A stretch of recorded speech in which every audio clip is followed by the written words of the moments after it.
Yeah, and I wanted to show off one particular developer's stuffs that I seem to have a lot of because he gives such a good value. And we got chatting away, and he had a really neat thing he's going to be doing with Patreon. And I'll put a link to his channel over there so that you can just have some fun with this stuff. Like, look at these creatures, eh? Right? Now, look at that. Right? You put a little weapon in his hand, right? And then you got some. That's like where that socketing stuff that I muck with, eh? Different creatures, right? And I tested this lad. Where is he? One of his lads.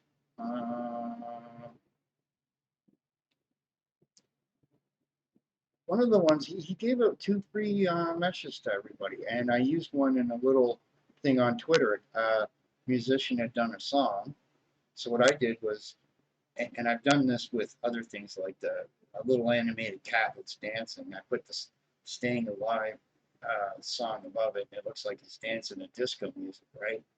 Without having to put music into your video and thus get a copyright strike.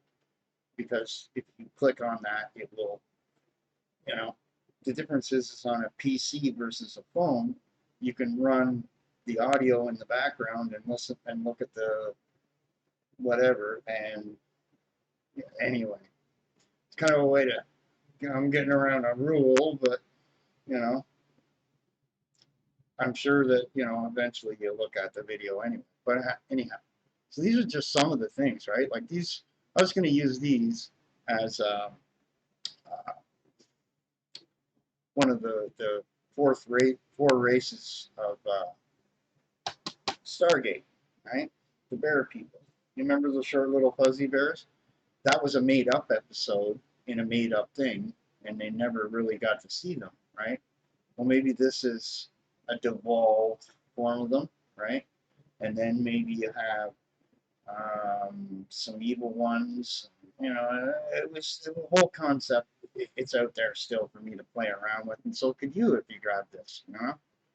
And look at this Minotaur. Yeah, ain't that just rawr. And of course these guys, right? Have that. I just put them in a scene where I had a whole whack of them coming out of water. I had this old shader. It's the only water shader that you can get for nothing, or at least at one time, that actually works like water. You can see when you're underwater and above, and it kind of foams and different stuff. It's a little hard on older PCs, which is one reason why I never got around to using it. Then you got this elephant guy. And see, the thing with these weapons is, right, I can put different stuff and socket different things into these stuff, right? You know, there's some kind of orcish-like creature, right? Now these ones, what I'm going to eventually do here is I'm going to use the Mixamo and come back and show you how to what that can add. Okay, they they allow you to do royalty-free, commercial, non-commercial, blah blah blah blah blah. You know, but they do have a paid thing for game studios that I find them. It's $1,500 a year, and you get all kinds of extras. Right? All right. This is it's one of those things where here's all the free shit, and of course we have this extra bunch of stuff. That's Adobe, and that's the way Adobe should be doing things. Okay, right? If they had done that with their software, I might be using it to do things. As it stands, I don't. You know. Anyway, the thing with this model, right? You got this guy with a bag, right? This guy without the bag, right? Then you got a little backpack on there, whatever that is, right? You got these two soldiers, right? That guy, and then the cyborg guy. Ooh, trippy. That's why I like this guy. He just like look at the variety of stuff. And what I saw there today, this one character model. Oh, geez, you know, this is some cool shit. Now this map. right? I used it for the Stargate thing and had all kinds of wacky shit going on there with Asgard like teleport beams taking you from the bottom here up into here. Had to mess with that for about a day, figuring out how bounding boxes on trigger events worked, and with no schooling and any of that shit. Here, what's this button do? You know? And there's no way in here, so why is that there? It's just a whole bunch of like dishes. You know, observation center. Well, how does anyone get into the observation center to work there?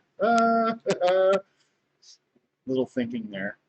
And I'd make this a little larger, and I'd expand this base, you know, because it's neat. And my understanding was originally you can see that there was some kind of a teleporting thing or a elevator that would go up here. Now I got other elevators to mess with to bring that into focus, right? And as you can see, these things here are see-through, but there's nothing to see outside there. See? Huh. Yeah. Right? And what we got up there? Hold on. Put up little observation decks and stuff like that. And, you know, I got a little spline of that thing going around in a circle with absolutely no way to get onto it. You know, part of cinematics is the illusion that something is real. Like if you see a shot from here, you can't tell there's no other way to get onto this thing, right? Like this is kind of like a refueling station, almost like a little mini base, right? And here's where big ships would park into and get energized or something, kind of like a battery cells or fusion cells or something, right? And then you got the little ships, or little craft or robots that you might take over here and get fueled up over here. And of course, everybody's got to pay, right? Charger units, right? That's the whole thing, man.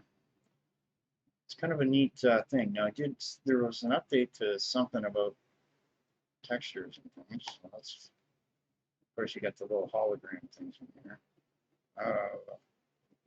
Who is also? I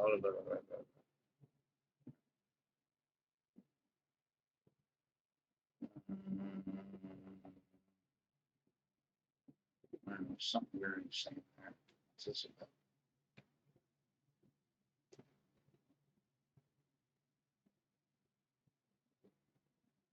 Yep, that's right, man.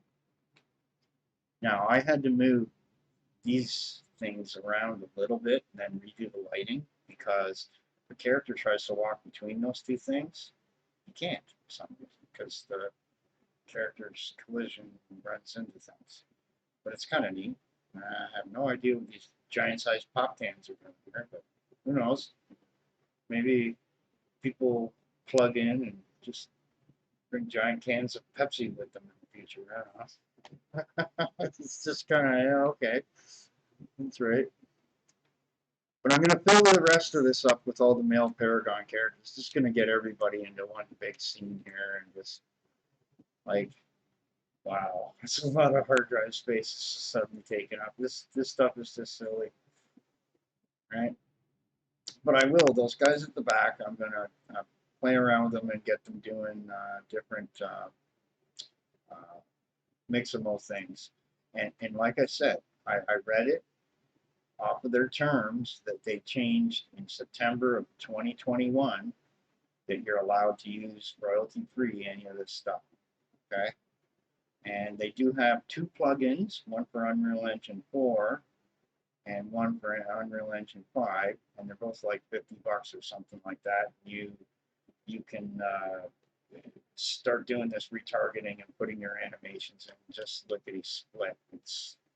I've only encountered one issue, and even the epic skeletons that I tried retargeting weren't working with it. So the guy did some update to placate somebody wanting to be able to take a head off, and because he did that, it's messed up something there, and it's the only asset in the marketplace of a ship captain.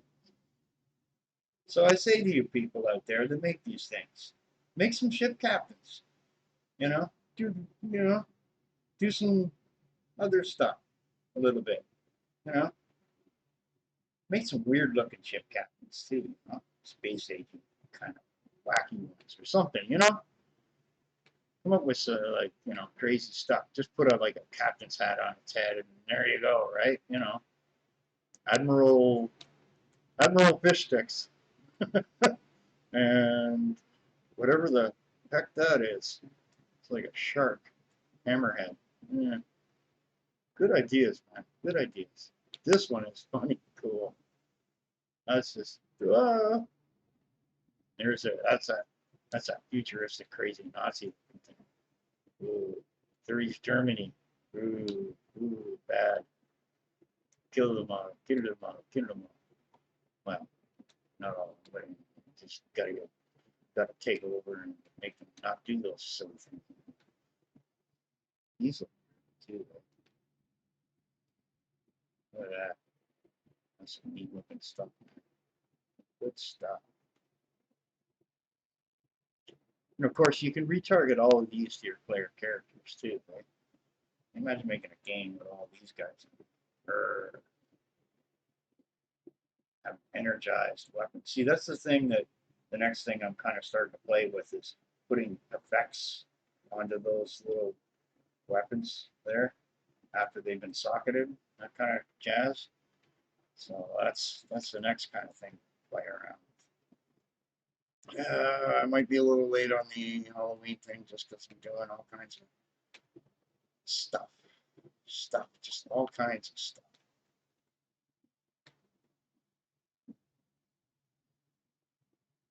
You're a happy man. That's a weapon. I got a pack that will, whoops, collision, that will allow me to make 9,000 swords. Yeah. Somebody even made one of those, something like that in Blender for a gun that you can make unlimited numbers of whatever. What else we got here? So this is this base. Ooh. Not cool.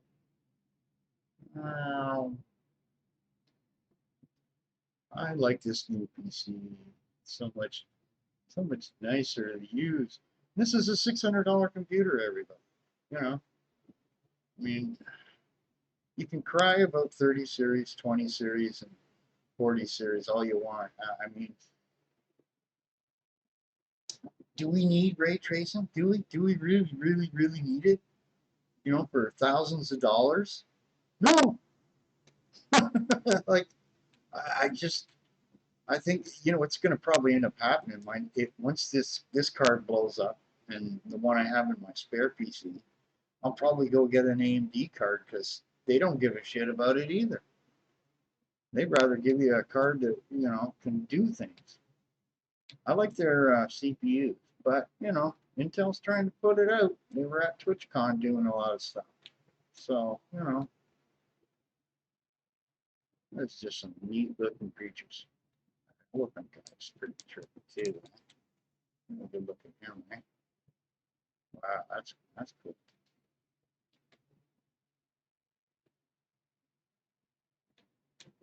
And the only thing that I don't like about this game engine, a lot of like military vehicles and aircraft and stuff, somebody put it out in Unreal Engine 427 for free.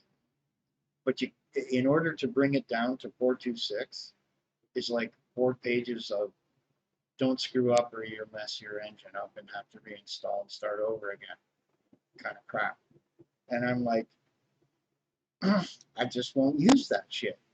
I'll go get something else. I'd rather use a toy airplane than have to deal with that kind of stupidity. And 427, okay, see how I drop these guys in here like this? See how I'm actually like in a freeform whatever? Technically, I put a player start somewhere in this map. If I go and put this into 427 and do that, I'll drop through the map. And ask yourself why Epic did that. That is beyond stupid, okay, to go backwards in your tech. instead of automatically allowing that to happen, you have to start learning of extra shit now about navigation meshes, character meshes, like what keeps, what's the bounds of this whole universe, right? This is what they're doing is adding complexity for no reason. I don't know, maybe there is a reason, but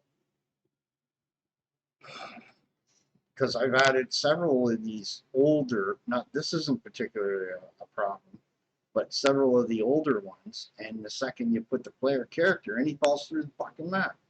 What the hell's that about, right? So I spent like 3 days trying to figure this shit out, and a guy's saying, well, underneath the map is this thing called a navigation mesh, and characters walk around, and he was showing how this new Unreal Engine 5 thing, but that's what they took out. They took it out. I guess apparently in the older versions, it would automatically put one around the edges of whatever your map was, the whole thing, right? Whereas what they're doing now is making you do that. And I was like, I don't have time to be going through. I just, how do you, no, just no. Because some of these maps is massive. How do you go underneath here and then fit it to something that's miles long? I mean, that's just super bonehead move. And then I go try it out Unreal Engine 5. See how everybody's feet's on the ground? Okay. The third person character was, I don't know, about 4 inches off the bloody map in the air. Ah, who's designing this shit? And then they just, it's like Blender. When they gave them all that money, they started changing the user interface every 5 minutes so nobody could figure out what to do long enough to tell anybody else how to do it. Right? And if you really want to use the Unreal Engine 5, they want you using a 2080 or higher. Oh, well, you know, I got words. I got words for that. Because I was using a GT 620 right up until last year. Right? No, nothing like this, as nice as this, though. This is a 1660 Super, right? With a 6-core i5 PC or CPU, right? It still gets its issues here and there. But you know what? I can do the cinematics because the cinematics doesn't require me to worry about all that. This is what the big lie of everything is. You want to do cinematics. You get a couple PCs like this and you can become your own little miniature animation studio. Okay? Don't let the big boys play around because this quality is nothing compared to what you can do. I can do actual ray trace cinematics with this card. Okay?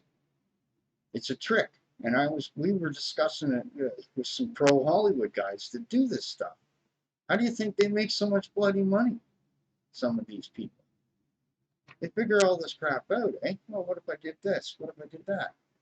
I mean, I've had some owners of software that do 3D things going, well, that's kind of cool what you did there. And I'm like, yeah, I just kept messing with it all day until it did what I wanted it to do. Yeah. Film studios don't get that opportunity to do that all the time. Neither do game studios because, you know, they're doing what you normally have to. And it's that out of the box stuff that costs them time and money that you know, it's the rarities. Mm. Hey, the sun up there. That's why see, I had to turn all these guys around or you wouldn't be able to see the faces. Anyway, gotta go, guys. But I'm gonna come back probably over 5 o'clock right now, sometime tonight, and I'll do all the guys at the back will be doing something, talking to each other. I don't know, doing a flip or something like that, or something silly, right?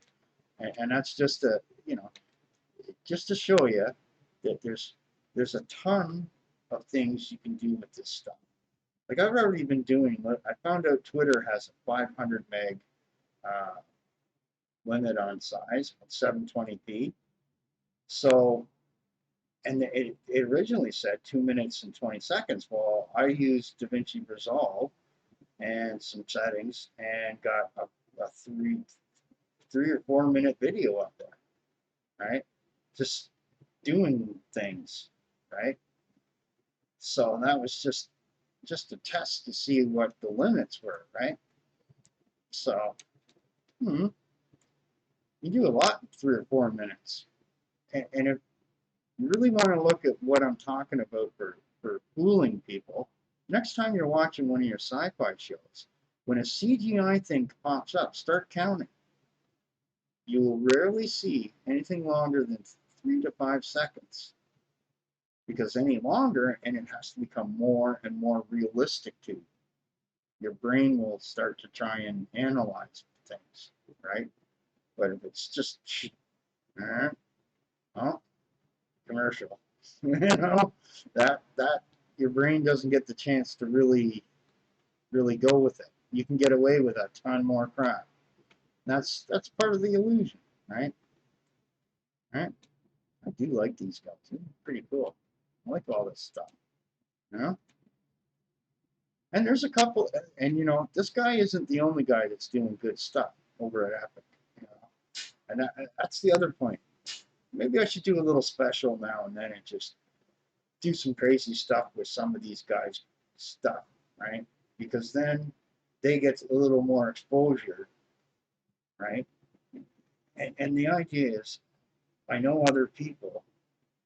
Think about it this way: 80% of my subscribers are monetized on YouTube. They look at things that I'm doing or other things that I talk about. And I was doing a lot of news stuff, and I got away from some of that. What's free and what's not, and what's coming up and all that. I'll get back to doing some of that. I wasn't feeling well for about a month there. Something was off. My brain seems to be catching back on again, and I don't know. Whatever. A lot less stress, maybe. It's hard to know what's going on sometimes for everybody. That's why we like a little bit of humor. I think it was the not this free guy, but the other free one that you gave up. I used them in the dance thing on Twitter. It's like a video of him dancing, right, while singing. I needed what I should have done was found a microphone in one of the ArcViz props, socketed it into his hand, and nobody would have known that, blur it up a little, and it looked like some guy singing in his living room. Anyway, okay, guys, have fun, and I'll be doing a video also later, excuse me, on the devotion points for Grim Dawn, so that everybody has a good idea of what I did. I actually started out with a different plan for that, and then realized, oh my God, this is going to get crazy stupid if I don't do this, right? So it might be that if I had the time to actually sit there and really tweak the devotion points, I could probably do better, okay? But as it stands, that character class, when you hit the Archon ability, every 20 seconds you're doing 145,000 damage. That's more than the Synthelist, right? The Sparker class, right? It's just, okay, there's two types of bosses. Ones with the stars, which are lesser, and the ones with skulls, which are like top-end bosses. I had the difficulty up where 8 of them with skulls came at me, and I melted them. And the damage I took was such a sliver, you wouldn't even notice it. It's insane. And I still have one epic piece on that character. I can't find an amulet or I think it was an amulet or something like that that's any better. So I'll keep looking. I mean, there's so much gear from those little things to get, right? So, like I say, I'm all about value. Okay, guys, and that's why Grim Dawn, if you got spare time, it's a great thing to do because you can. There's 1,600 different player character classes you can try. Basically combinations. There's, uh, and I keep getting amazed. Right? I'm thinking my roommate was trying one this demon hunter that's got these chakras that fly around the back of him as he runs around. You add that in this class, you'd have something that's so crazy that it would be just. I don't know. It's hard to tell. Anyway, guys, have a good one.